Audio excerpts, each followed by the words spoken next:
Hi, I am Dawn Janes-Bartley, President, Risk Manager, and Insurance Guru at Minnesota Insurance Group. I want to talk to you about employment practices liability insurance. This is actually one of my favorite coverages to talk to businesses about because it's a critically important coverage that really is kind of developed over time, and a lot of our clients are not aware of the importance.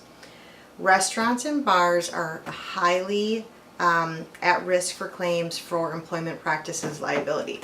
So I have to kind of write down all the types of coverages because there's so many and I don't want to forget any.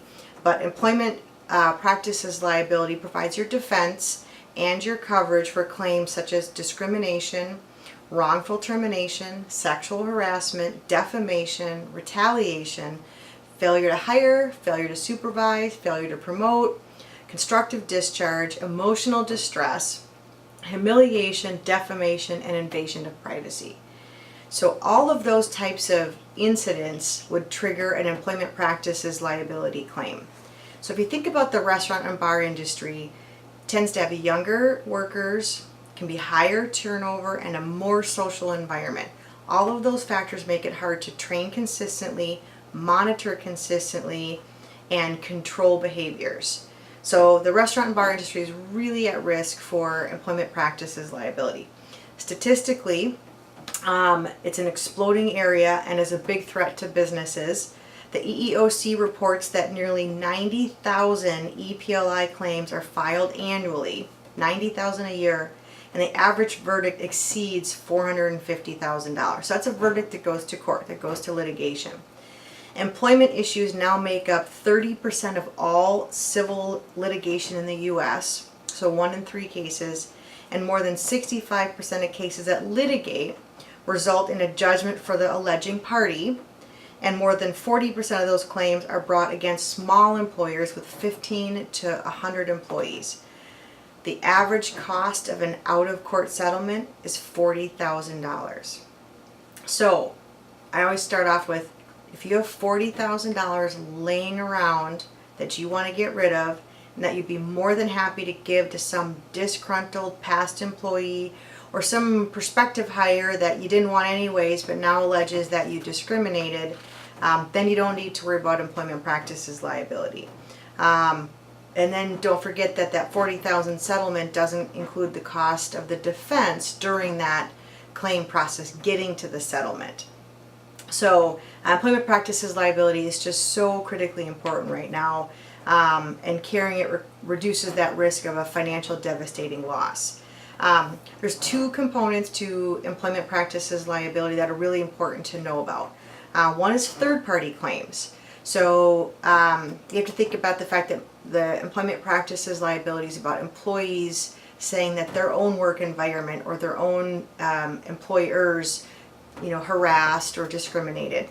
Third party comes from suppliers, vendors, clients, customers, or others who aren't your employees but claim that they ate at your establishment and were sexually harassed or discriminated against because of their race or their religion or sexual orientation. The second area that's really important is wage and hour claims. So if you think about the fact that you have wage and hour disputes where they say they lack break time or lunch periods or overtime, how overtime is calculated, whether they have to get into uniforms for prep work, all of those types of claims an employee can then allege that they were due overtime. Most employment practices liability exclude wage and hour claims, so you really have to make sure that you have a policy that provides some sublimit of coverage. Wage and hour disputes are criminal offenses, so the damages can't be covered by your insurance policy. Only the defense can be, but that defense can be very expensive. So if you can get a policy with $50,000 or $100,000 for defense, it's very, very important.